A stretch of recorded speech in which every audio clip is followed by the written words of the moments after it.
Saat ini saya sedang diingatkan oleh nasihat-nasihat dari Salomo di dalam kitab Amsalnya. Mari kita buka Alkitab kita, Amsal 20 ayat 3. Terhormatlah seseorang jika ia menjauhi perbantahan, tetapi setiap orang bodoh membiarkan amarahnya meledak. Amsal 14 ayat 29. Orang yang sabar besar pengertiannya, tetapi siapa cepat marah membesarkan kebodohan. Jadi intinya orang yang cepat marah adalah orang BODOH, bodoh. Kita buka lagi dalam Pengkhotbah 7 ayat 9. Janganlah lekas-lekas marah dalam hati, karena amarah menetap dalam dada orang bodoh. Ya. Jadi jangan cepat marah supaya tidak disebut orang bodoh. Saudaraku, marah adalah watak dasar manusia setelah jatuh dalam dosa.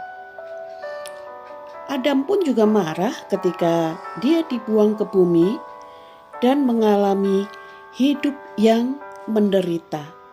Dia marah sama Allah karena dia telah terpisah dengannya. Sampai kepada keturunan Adam. Contohnya si Cain juga marah kepada si Habel karena rasa cemburu sebab persembahan Habel diterima oleh Allah, diterima oleh Tuhan. Saudaraku, kemarahan orang sering saya lihat, bahkan saya sendiri juga pernah ingin marah, bahkan saya juga pernah marah. Ya, siapa yang tidak pernah marah? Pasti selama hidup ini kita pernah marah, bukan?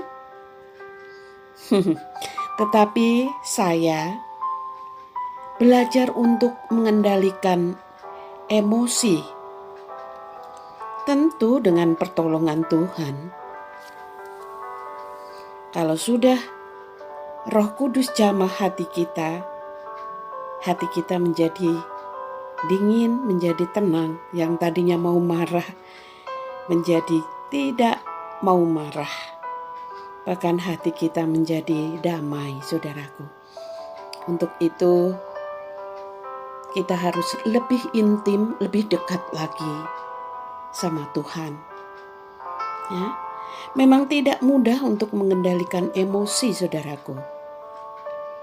By the way, kemarahan hanya bersifat kamuflase.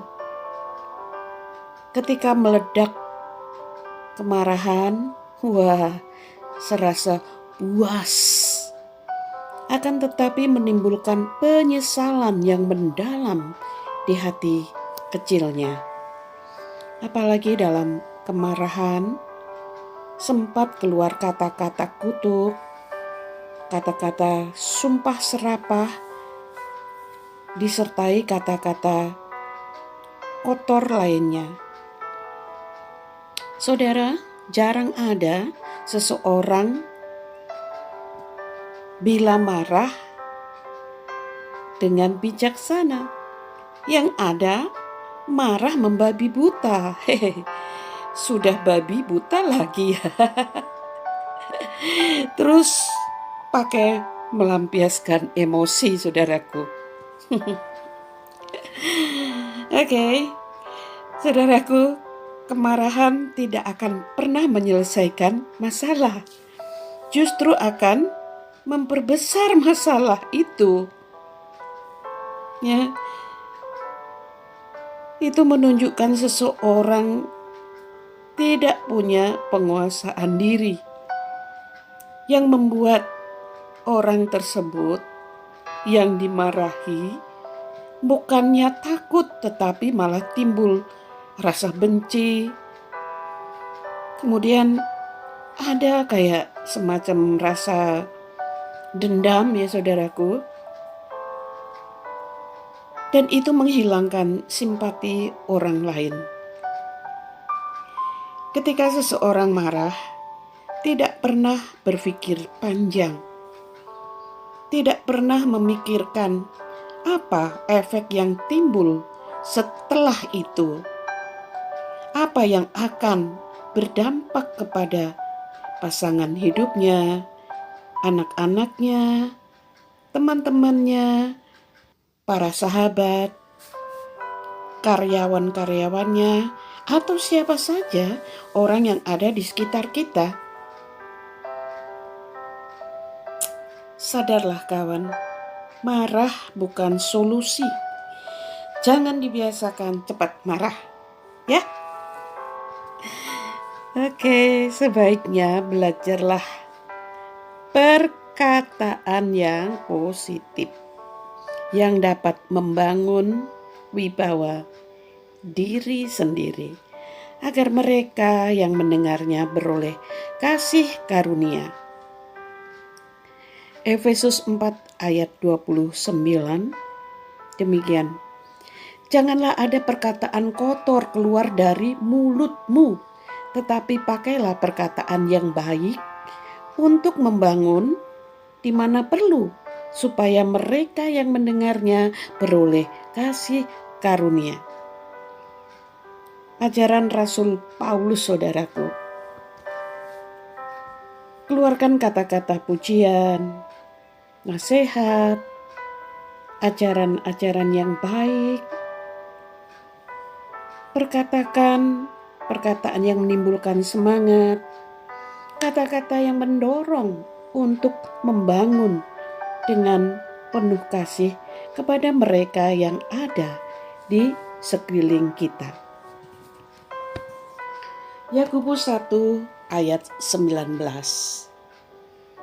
Hai saudara-saudara yang kukasihi, ingatlah hal ini, setiap orang hendaklah cepat untuk mendengar, tetapi lambat untuk berkata-kata dan juga lambat untuk marah. Rasul Yakobus mengajarkan supaya kita belajar untuk mengendalikan emosi kita. Kuasai emosi kita, jangan cepat marah. Kembali kepada Amsal pasal 22 ayat 24. Jangan berteman dengan orang yang lekas gusar, jangan bergaul dengan seorang pemarah. Ayat 25. Supaya engkau jangan menjadi biasa dengan tingkah lakunya dan memasang jerat bagi dirimu sendiri. Ya. Jadi Amsal Salomo menasehati supaya kita menjauhi orang yang suka marah, karena akan merugikan diri kita sendiri. Mazmur 37 ayat 7b. Jangan marah karena orang yang berhasil dalam hidupnya, karena orang yang melakukan tipu daya. Ayat 8. Berhentilah marah dan tinggalkanlah panas hati itu. Jangan marah, itu hanya membawa kepada kejahatan. Saudaraku yang dikasihi Tuhan Yesus, Daud pun juga dengan bijaksana menasihati kita, yang intinya supaya kita berhenti marah, supaya kita mengendalikan emosi. Sebab rasa marah bisa menjadikan seseorang jadi jahat. Hayo, saudara-saudaraku yang kukasihi, mulai sekarang kita belajar mengendalikan emosi. Haleluya. Amin. Tuhan Yesus memberkati.